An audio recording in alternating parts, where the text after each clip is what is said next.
can stop me now.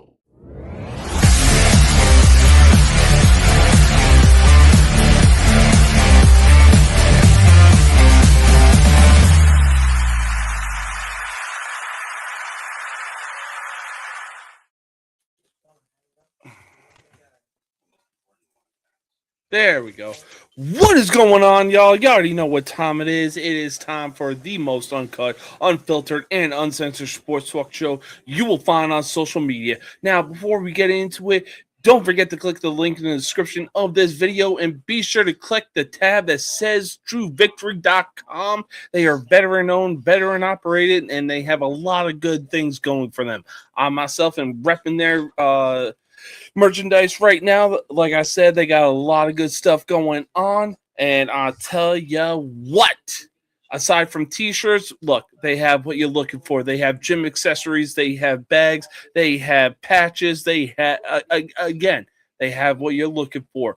Once you have found what you're looking for, be sure to use code No Mercy Sports 15 for 15% off your entire purchase. Or if you're like myself and trying to get back into the gym, hey, I'll tell you what, be sure to click the other link that says Linktree Fit for Life Fitness, and be sure to click on the tab that says the Conqueror Challenge. You get real life medals for conquering virtual challenges. It is worth it. I swear to God, it's worth it. On top of that, on myself, like I said, I'm still trying to get back into the gym, and on top of that, yes. Anyways, like I was saying, if you're trying to get back into the gym, be sure to click on the tab that says the best at-home workout programs you will find, and once you sign up, be sure to use code James K Body Bravo Oscar Delta India for 15% off when you do sign up. Now, without further ado, let's get into today's episode. We got a lot of stuff to talk about. It's going to be a fun time, and it's also going to be an awesome time. So let's get into it, baby.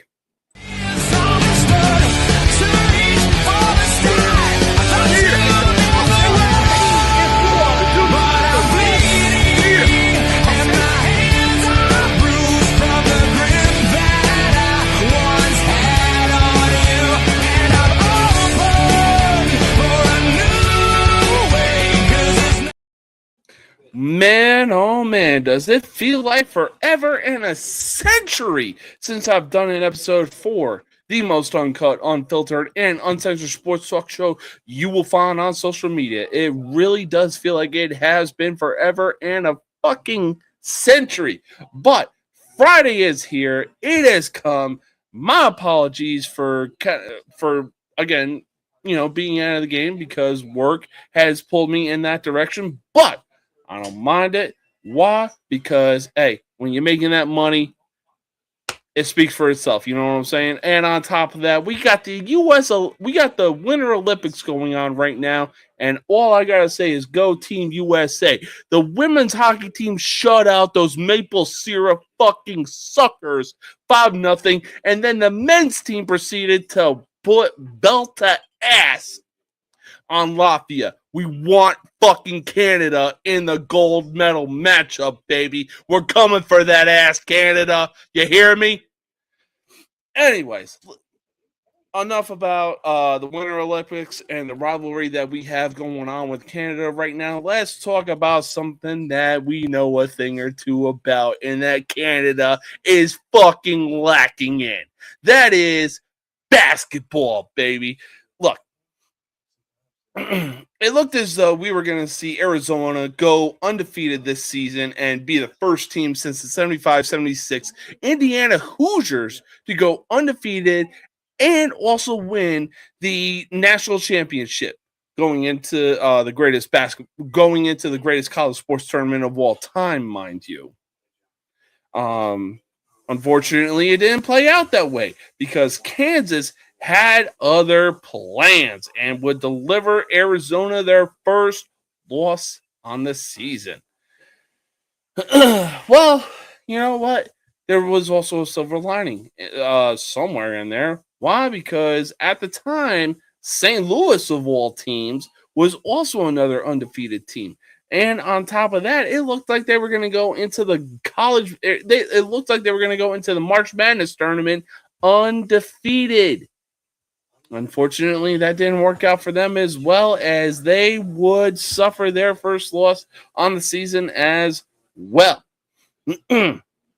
Now, um, with the tournament on the horizon, and with Michigan, Arizona, and St. Louis being the only one-loss teams left, are we looking at the three best teams going into the March Madness tournament? To that, I say, nana. I say, no, sir. Look, Arizona is a great team. Yes, they have one loss. Michigan is considered one of the best teams going into the March Madness tournament, and they also have one loss. They lost to unranked Wisconsin at the time. But look, as good as they are, look, as good as those two teams are, I will say this. As long as UConn has Dan Hurley, I really foresee UConn hoisting up that national championship trophy by the end of this March Madness tournament. I'm calling it as I see it. They have won 2 championships in the last 3 to 4 freaking years. You cannot deny that. All right? I'm calling it like I'm seeing it. All right? UConn has hoisted up the national championship 2 out of the last 4 freaking years. Now, does Michigan have a chance? Yeah, absolutely. Absolutely, they do. Does Arizona have a chance? Yeah, absolutely, they do. Does Duke have a chance? There's a ton of teams that have a fucking shit ton of chances to hoist up the national championship. But like I said, so long as UConn has Dan Hurley as their head coach, I really foresee the fact that UConn is going to be hoisting up that national championship multiple times in the foreseeable future. Now, it's not a knock on any of the other teams whatsoever. Again, I'm just calling it like I see it, all right? But look, as the rankings sit right now, give me a sec.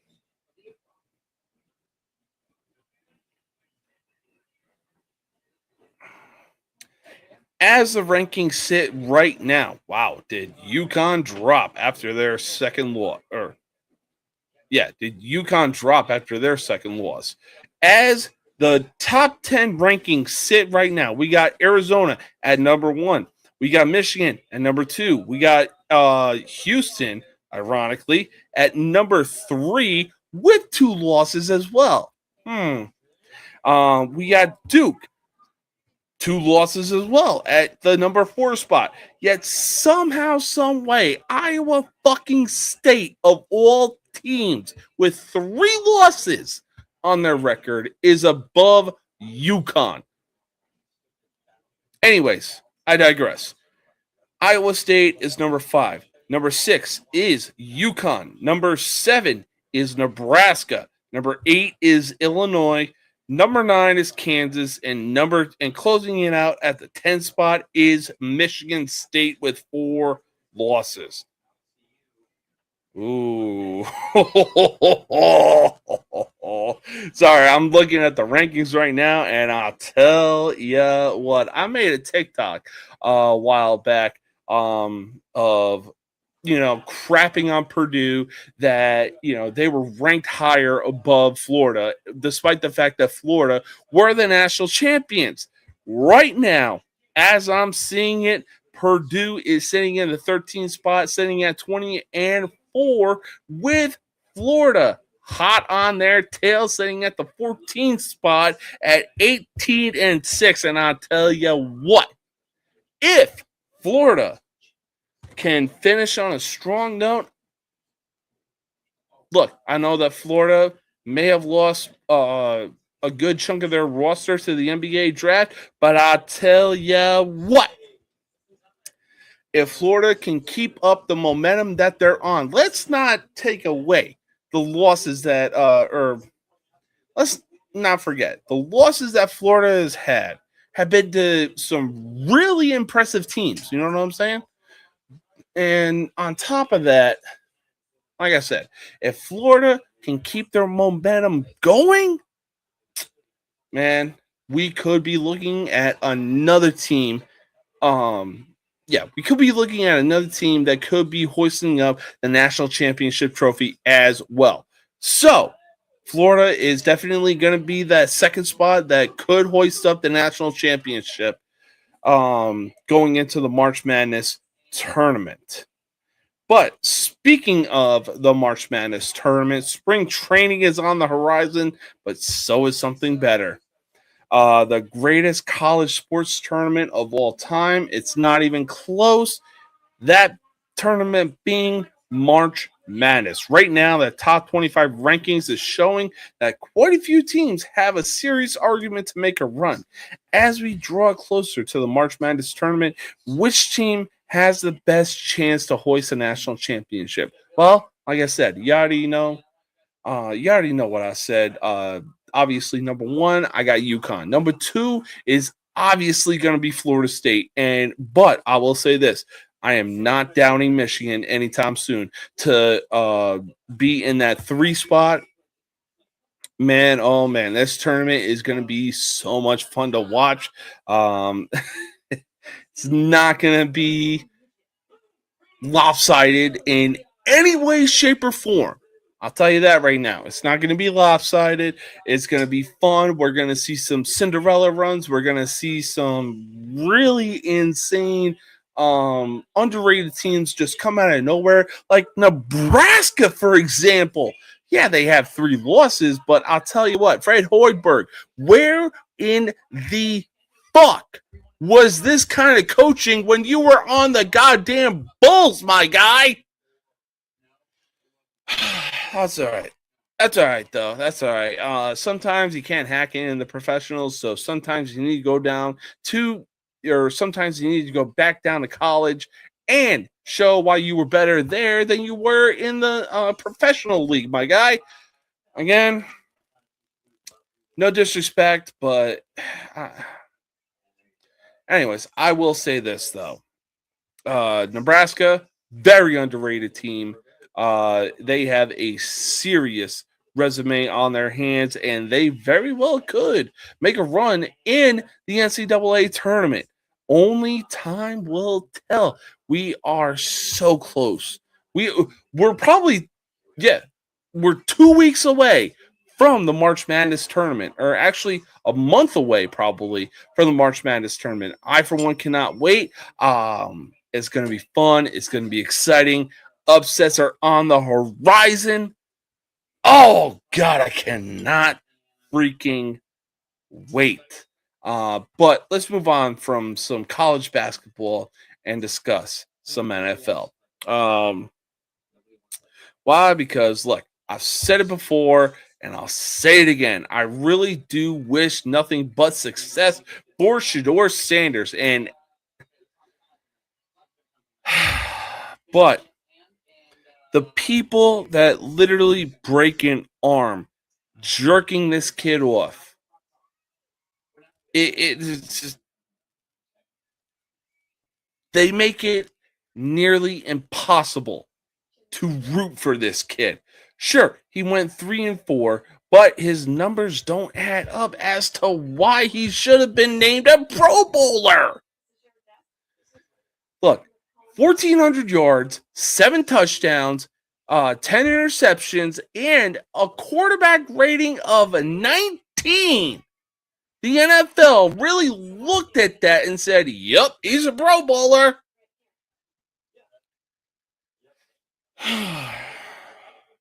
In any case, did making Shedeur Sanders a Pro Bowler, despite the numbers he put up through 7 games, show how big of a joke the NFL Pro Bowl really is? The fucking A, it did. It really did show. Like, look, we had Drake May. We had other people way before Shedeur Sanders was going to be a Pro Bowler. But I'll tell you what, the only reason that Drake May and others weren't in the Pro Bowl was because they were in the goddamn playoffs competing for a fucking Super Bowl. Something that the Cleveland Browns know nothing about. Literally know nothing about. They were just, the fans were literally breaking an arm, just happy about the fact that Shedeur Sanders was actually starting, and also happy about the fact that, hey, he went 3-4. That's something to be happy about. No, the fuck it isn't. You're really gonna sit there, look at his numbers, and say, 1,400 yards, 7 touchdowns, 10 interceptions, 19 QBR is definitely Pro Bowl worthy, and anybody who says otherwise is racist? Get the fuck out of here. No, he just sucks. All right?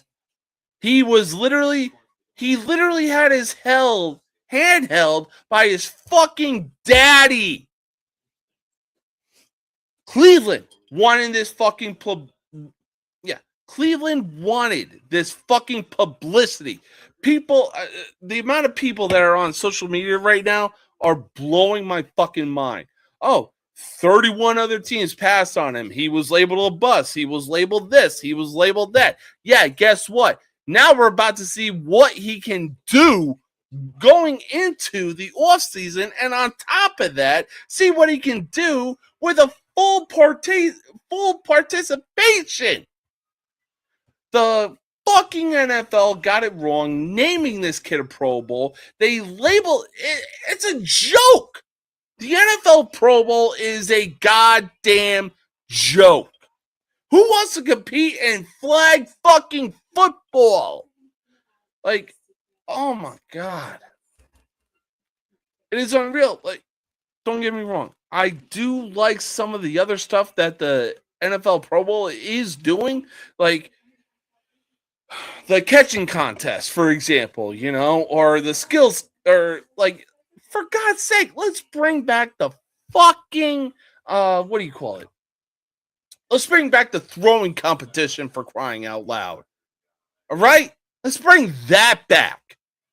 Because that was actually fun to watch. Not whatever the fucking flag football bullshit is.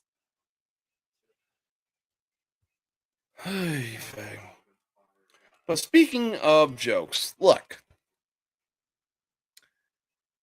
Oh, man. I know my wife is definitely going to be sounding off in the background because, look, did I hate Bill Belichick when he and the Patriots were running the league and winning Super Bowl after Super Bowl? Hell fucking yeah, it was.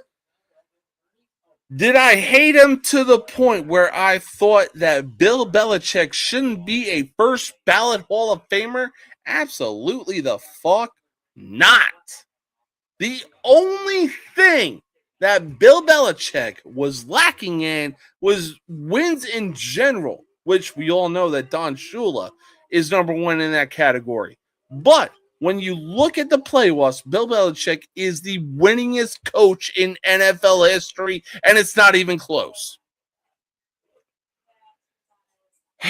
But apparently, when you're accused of something like Spygate and fucking Deflategate, and yet you still silence the haters you still silence the haters of still winning games and still winning Super Bowls. You still don't deserve to be in the Hall of Fame on a first ballot. Did Bill Polian saying Belichick needs to wait an extra year due to Spygate and Deflategate show how shameful the NFL Hall of Fame committee is? Absolutely fucking yes. Because y'all, it really won't surprise me if fucking Cam Newton gets in on a first ballot. But you're going to deny Bill Belichick, arguably the winningest coach in NFL history? 9 Super Bowl appearances, 6 Super Bowl wins, 8 in total. 2 of them came from him being a defensive coordinator for, ironically, the New York fucking Giants. 3-time Coach of the Year and 31 playoff wins. Most in NFL history, by the way. But because he was accused of shit and still silenced the fucking haters, myself included, he's snubbed from a first ballot Hall of Fame spot. Why? Because Bill Polian is a fucking snowflake. Did I hate Bill Belichick when he was the head coach of the New England Patriots? Yeah, you bet your ass. Did I hate him to the point where I believe that he shouldn't be a first ballot Hall of Famer? No, the fuck I did not. That whole thing is a fucking mystery that Sherlock Holmes himself couldn't solve.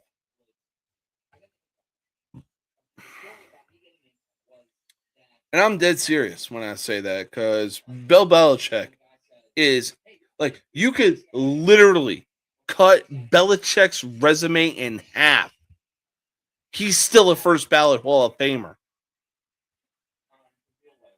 It is absolutely fucking insanity that Bill Polian really came out and said, well, you know what? He's got to wait an extra year because of Spygate and Deflategate. No, you just hate him. You fucking hate him. Fucking admit it, you little bitch. But, you know, I mean, it is what it is. Anybody that is really defending Bill Polian for what he said, or even saying like, oh, well, you know what? He did have multiple Spygates against him, and it showed that he was cheating. Okay, cool. Guess what? He was still winning games. He was still hoisting up the Lombardi Trophy. And I'll tell you one thing. If it wasn't for Napoleon Dynamite, a.k.a. Nick Foles, and Eli Manning, he'd be undefeated in the Super Bowl. But if you actually want to side with Bill Polian, that's a fucking you problem. All right? Because, look, like I said, the NFL Hall of Fame committee is a fucking joke, and they really showed it by snubbing Bill Belichick a first ballot Hall of Fame spot. Absolutely disgraceful, just because it's like, oh, well, you know what? If Shedeur Sanders can be a fucking Pro Bowler, let's just make the NFL a goddamn popularity contest while we're at it. Unreal. It just really irks me. I swear to God. But we're going to take our first commercial break. We're going to be back with some Super Bowl talk, because, man, we're not even a week out from the Super Bowl, but Vegas is already predicting the Seahawks really have a chance to run it back. We'll be right back in just a minute. For right now, we're going to take a quick commercial break.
the one you love to hate. Andrew Anderson spitting truth that just can't wait. Got a podcast like a punch right to your face. College sports villain taking it over the place. I bring the facts whether you like it or not. Dropping truth bombs, giving it all I got. They call me a villain. Well, I wear that badge with pride. Nothing but secrets they try to hide. Hard rock in my veins, rebellious to the core. I won't back down, won't take it anymore. The bad guy of the podcast world, that's me. Unleashing the truth, setting it all free.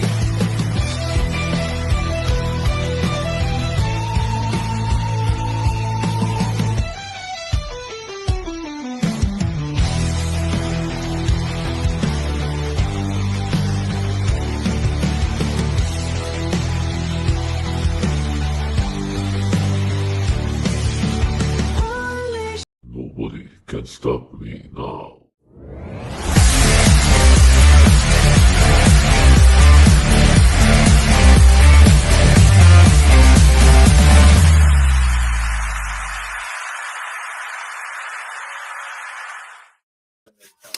All right. Welcome back, y'all. Welcome back.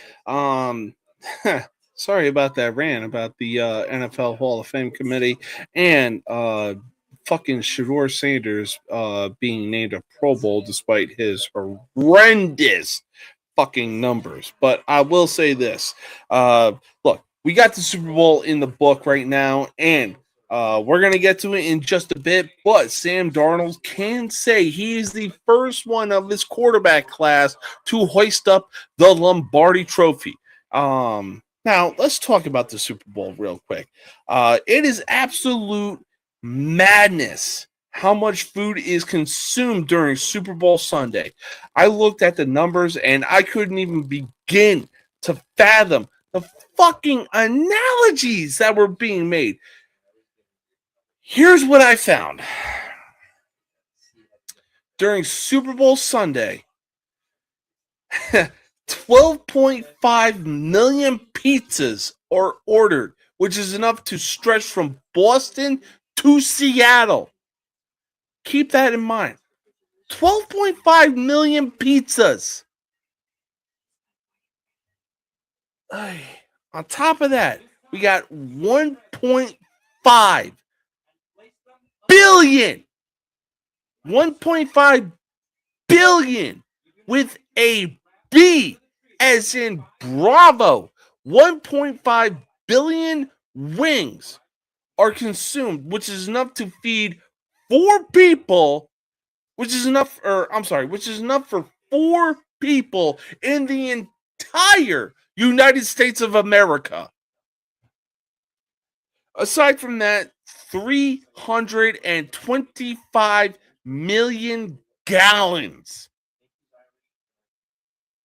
You heard that right. 325 million gallons of beer is consumed on Super Bowl Sunday, which is enough to fill, and I cannot exaggerate this enough, 500 Olympic-sized fucking swimming pools.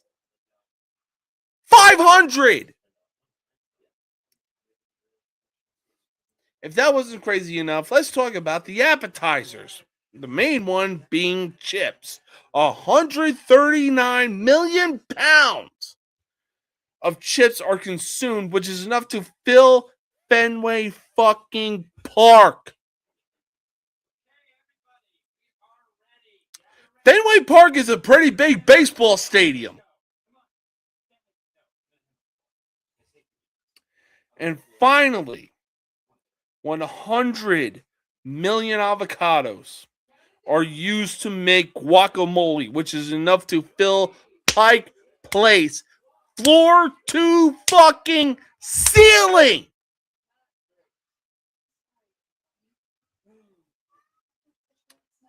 Absolute insanity. does the Super Bowl not only show how many people tune in, but also show just how much food is ordered and consumed during that day. Yes, the fuck it does. The numbers are there. The proof is in the fucking pudding.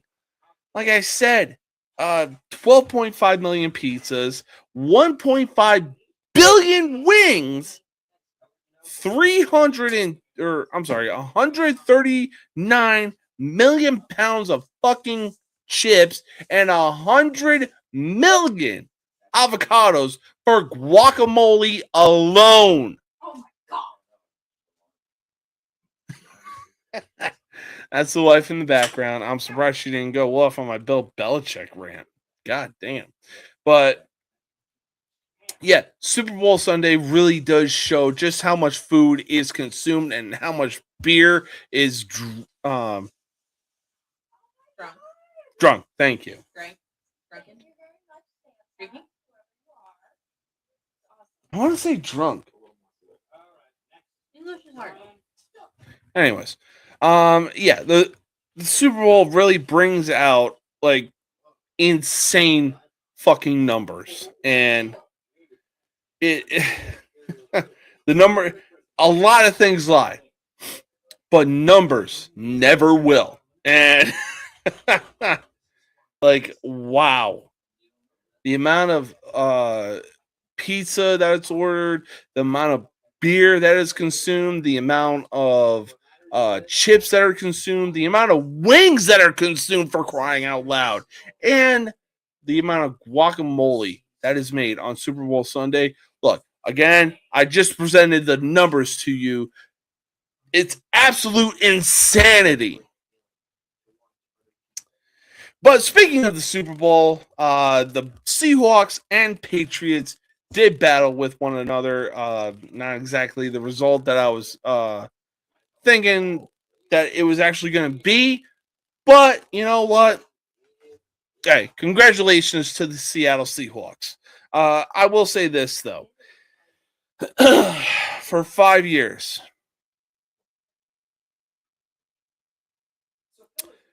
5 years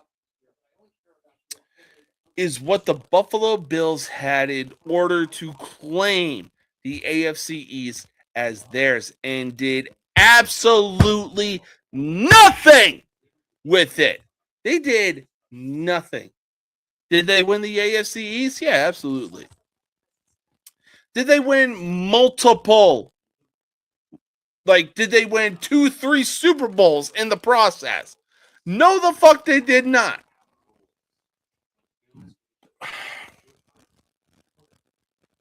The Buffalo Bills did nothing, while the Patriots were essentially in the slums, or basically knocked down. They were knocked off the pedestal.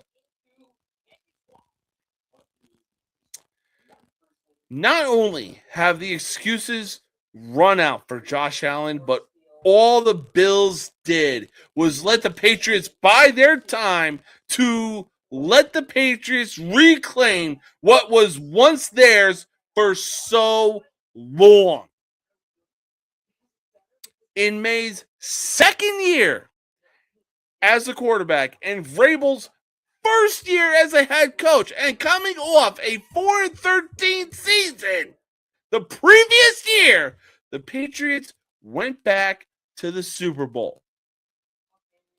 I really want y'all to process what I'm saying. Until Drake May came to town, the Patriots were knocked down to normal size. The second that Drake May came to town, and the second that Mike Vrabel was named the head coach, the Patriots go back to the Super Bowl. Now, you can talk all you want about how easy their schedule was. Guess what? Winning is winning. And I'll tell you what right now. Y'all are the same dumbasses that really complained when Brady was winning, and also had the same fucking strength of schedule that the Patriots had this season. Mind you, during most of those years, Chris Hogan was arguably his best receiver. A fucking lacrosse player was arguably his best receiver. Anyways, this isn't about Tom Brady. This isn't about Bill Belichick. This is about Drake May. And this is about Mike Vrabel. And the Patriots going back to the Super Bowl. Despite the loss, and despite the fact that the Patriots are now the sole owners of the most Super Bowl losses, are the New England Patriots back? Yeah. I'd 100% say they're back. They're easily back.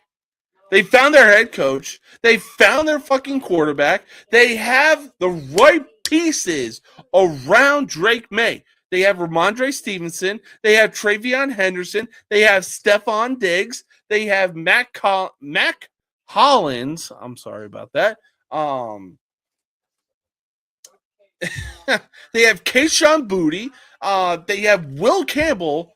Look, rookie year, it is what it is. That man is going into this offseason as Michael Jordan with the mentality of, yo, I took that Super Bowl loss personally. The Patriots are going to be back. They are 100% going to be back. And it's not even close. Buffalo, you had your time. Now it is time for the Patriots to run the table once again. Because I swear to God, if the Patriots find an offensive lineman in this year's draft to pair with Will Campbell, Drake May is straight up gonna have more time in the pocket to watch all three Godfather movies. So I think that's one of the biggest needs that the Patriots need to look into going into this offseason.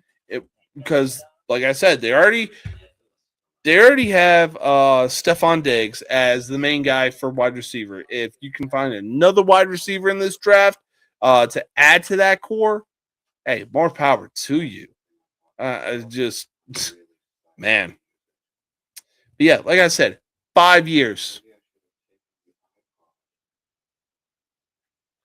5 fucking years the Bills have had the opportunity of a lifetime to run the AFC East and did nothing with it. Absolutely nothing. As much as I love Josh Allen, you got no excuses, my guy. Like, you literally have no excuses moving forward going into next season. I know what I said, and I stand fucking by it. But barking tree spiders. What do you expect? But speaking of the Super Bowl, the Seattle Seahawks are your new Super Bowl champions, and it's crazy, fucking crazy, the amount of shit talking people have done towards Sam Darnold since he got drafted by the Jets. Why? Because they basically labeled Sam Darnold a bust. Darnold couldn't win the starting position in San Francisco and basically thought 2 winning seasons doesn't erase Darnold's past. Well, if you love dwelling on Darnold's past so much, I'll tell you what. I hear that the History Channel is looking for people to constantly talk about the past. And hey, if you're a Cowboys fan, I want to give him a ring. But Guess what Sam Darnold can say that no one else in his quarterback class can say? He is a Super Bowl fucking champion. Josh Allen can't say that. Lamar Jackson can't say that.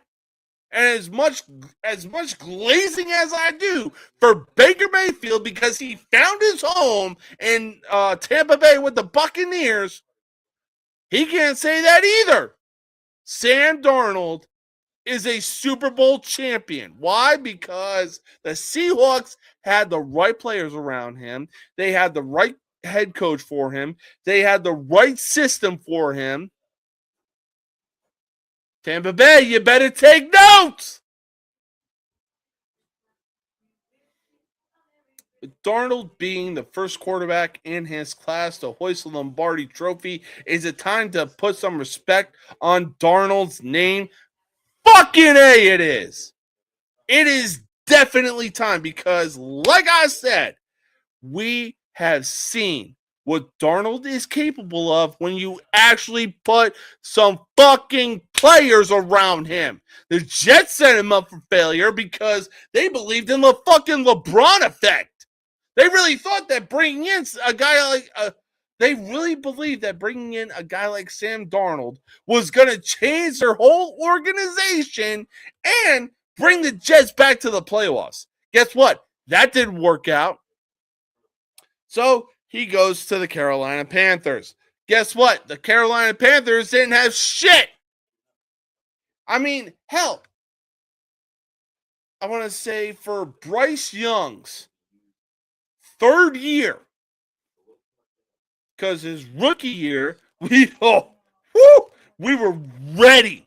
We had the bust label locked and fucking loaded before it was announced. Or actually, yeah, we had the bust label locked and fucking loaded. I'm pretty sure that Bryce Young is in his third year right now. Let me double check just so I got it right. But we basically saw Bryce Young work with the same cast that Baker Mayfield and Sam Darnold worked with. And even Andy fucking Dalton.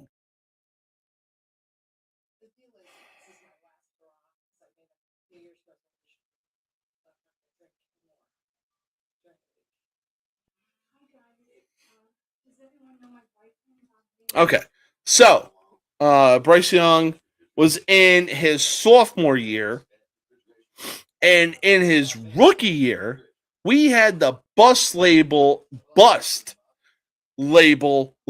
and freaking loaded when Andy Dalton took over the starting position. And I'll tell you what. Like, look, I honestly think that making Andy Dalton the starting quarterback over Bryce Young was the right move for the Carolina Panthers because you need a veteran to be in the starting position before you throw your fucking rookie to the Lions. Not the Detroit Lions, but hopefully y'all get what I'm saying. And in Bryce Young's second year, Carolina Panthers won the NFC South. Why? Because they actually went out and got the right players to put around Bryce Young. They actually had the right head coach as well. The Buccaneers got to get rid of Todd Bowles, and I'll tell you that right now. Todd Bowles cannot get out of his own fucking way. He can't. He will still run the same goddamn scheme that he's been running since he was a head fucking coach. But looks like the Carolina Panthers are definitely going to win the NFC South. On top of that, if the Bucs continue to keep having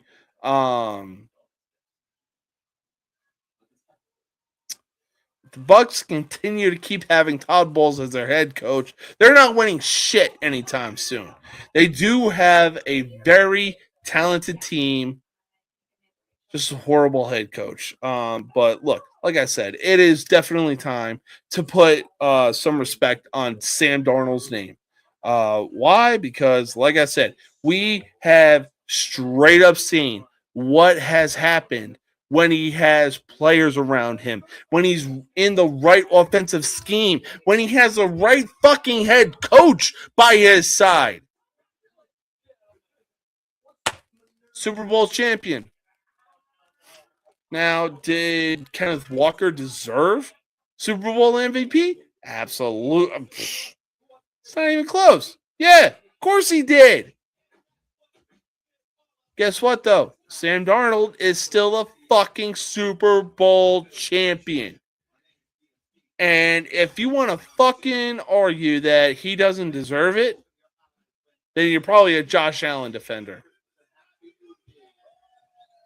But I will say this. We're not even a week out of being done with the Super Bowl, and Vegas has already come out with the odds of teams going to the Super Bowl and the chances of the Seahawks repeating.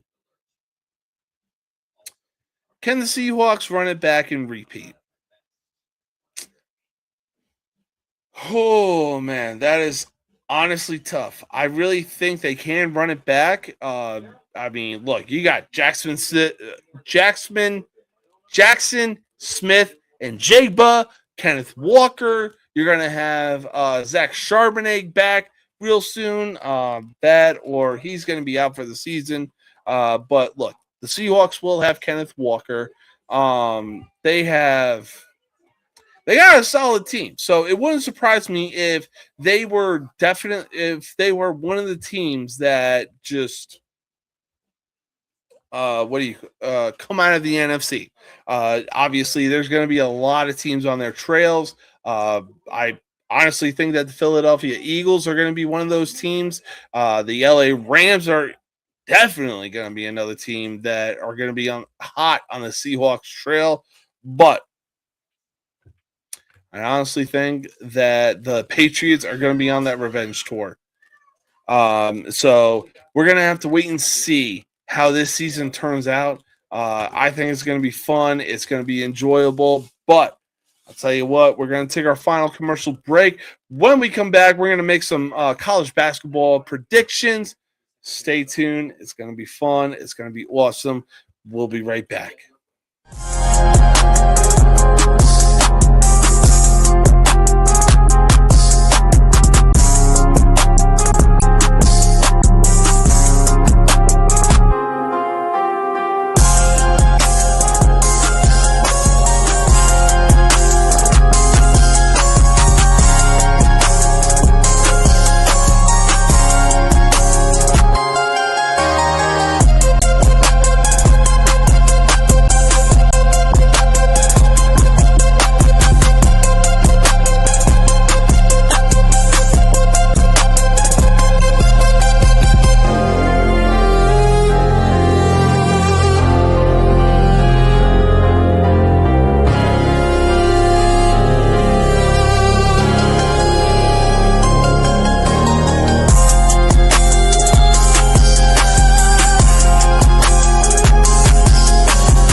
love to hate.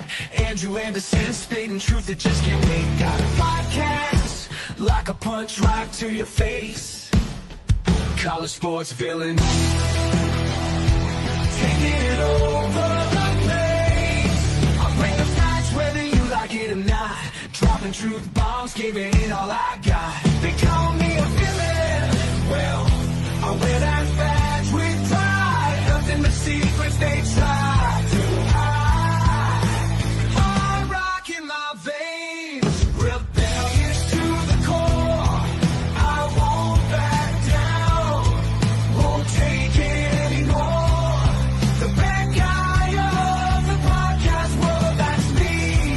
Unleashing the truth, setting it all free.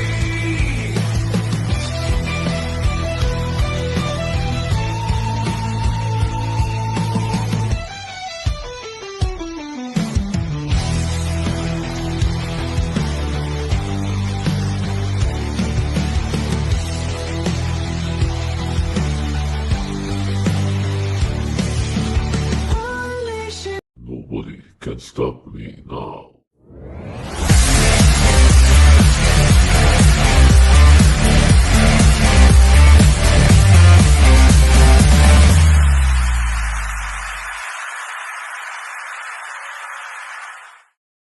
All right. Welcome back, y'all. Welcome back. We got some college basketball predictions that need to be made, and I'll tell you what, some of these are some pretty good ones. First up, we got 20th ranked Clemson going into Cameron Indoor Stadium in Durham, North Carolina to take on 4th ranked Duke. Look, Duke has never, and I mean never,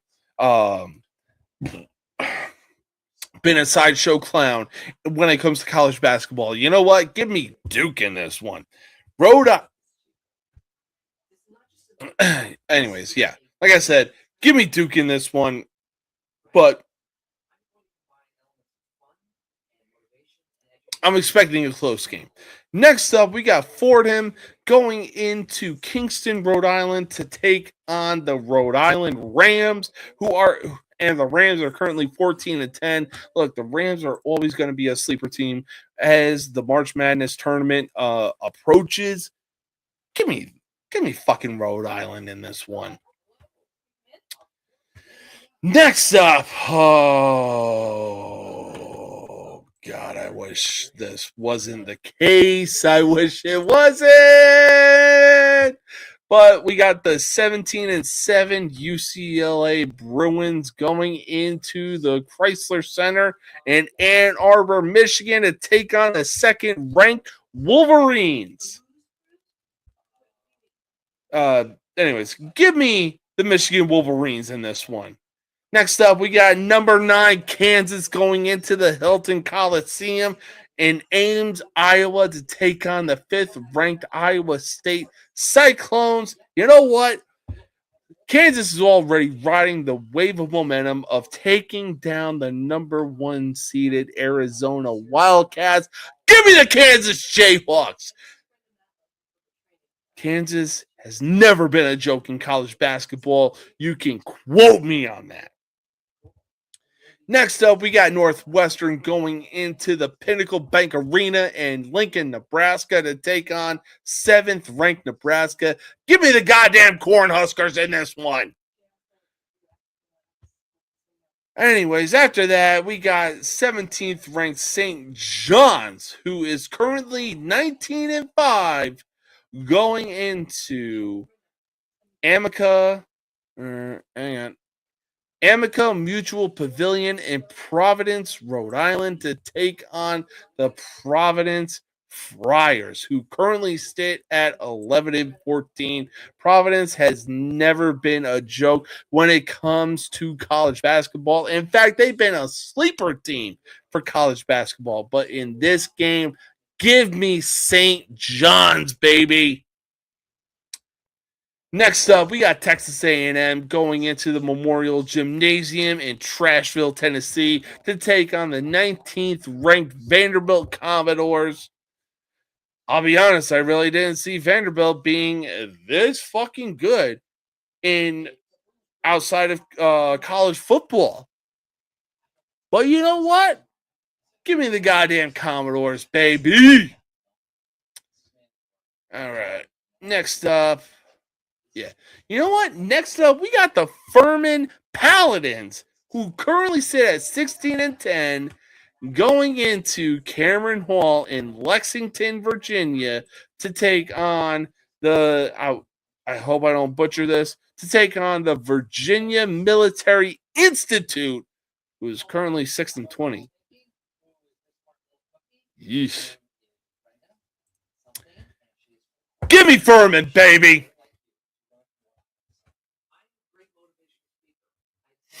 Next. Sorry, I'm looking at some other games to go over right now. All right. Oh, here we go. This is going to be a good one.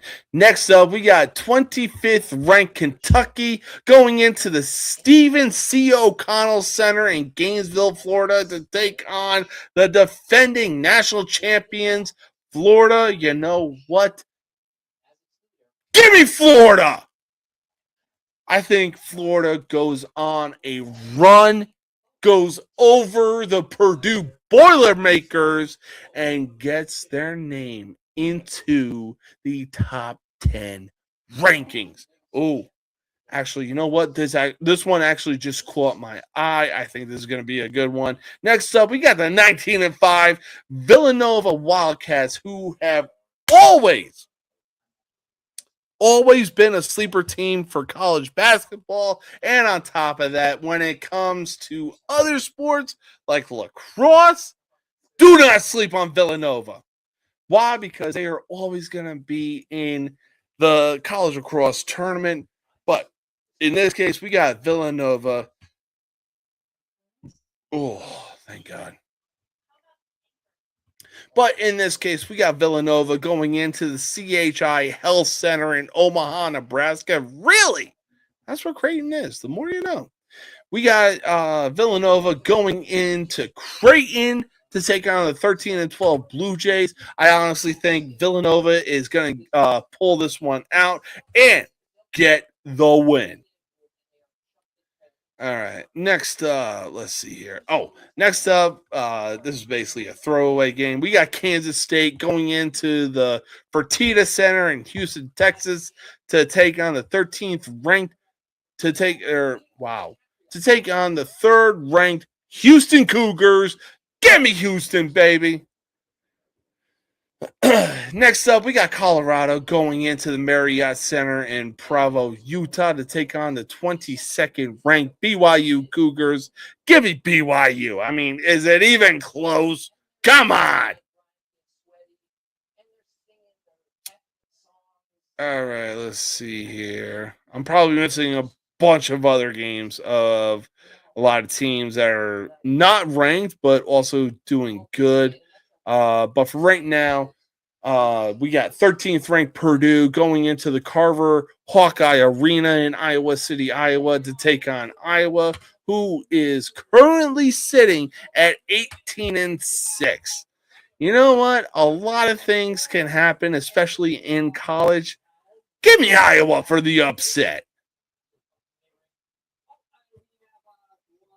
All right. Next up, what do we got?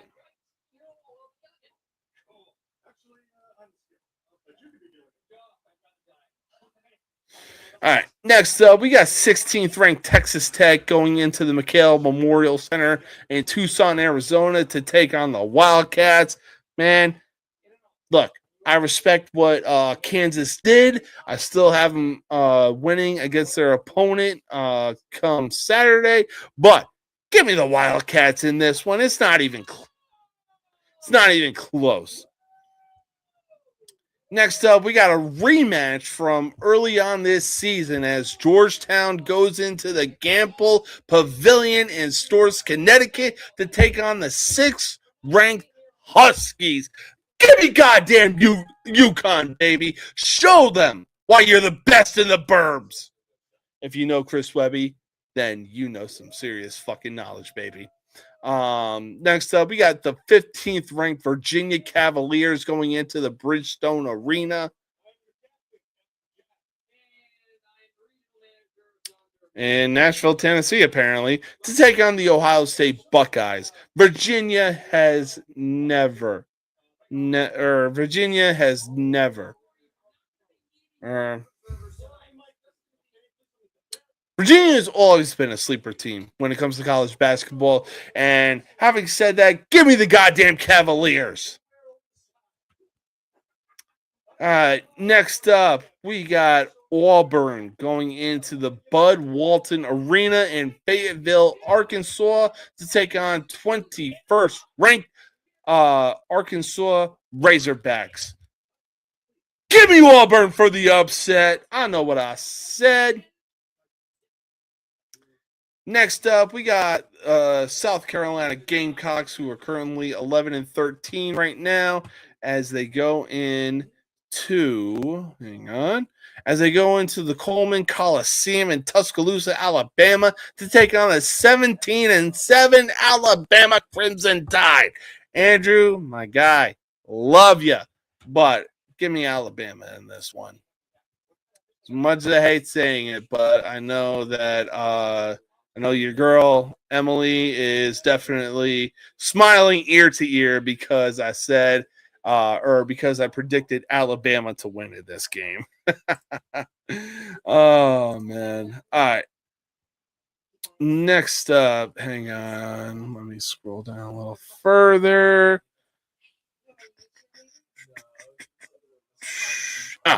Okay, here we go. Next up, we got 12th ranked Gonzaga going into the Levy Center in Santa Clara, California, to take on the Santa Clara Broncos, who are surprisingly 22-5. But you know what? Again, that's my fault because I'm going off of ranked teams right now. So having said that though, look, Gonzaga never been a joke in college basketball. So give me the Bulldogs in this one. I honestly think they pull it off. I think it's going to be a close game, but if Santa Clara pulls it off, it honestly would not surprise me. In any case, that's all the time that we have tonight for the most uncut, unfiltered, and uncensored sports talk show you will find on social media. We had a lot of great topics to talk about. It was a fun time. It was a great time as well. But until next time, like I said, be sure to click one of the two links in the description of this video. If you want to check out truevictory.com, be sure to check it out. Veteran owned, veteran operated, awesome website, awesome merchandise. And like I said, if you're trying to get back into the gym, get back into fitness, be sure to click the other link that says Fit for Life Fitness, and be sure to check out the tab that says the best at-home workout programs available, and be sure to use code James K Body Bravo Oscar Delta India for 15% off when you sign up. And if you found what you've liked on TrueVictory.com, be sure to use code NoMercySports15 for 15% off your entire purchase. Hey, I hope everybody that tuned in had a great time and also had an awesome time. But until next time, don't add to the population, don't subtract from the population, don't end up in the hospital dead or in jail. If you end up in jail, be sure to call somebody whose phone number you know by heart, and then afterwards be sure to establish dominance quickly. That's all the time that we have. Until next time, peace out.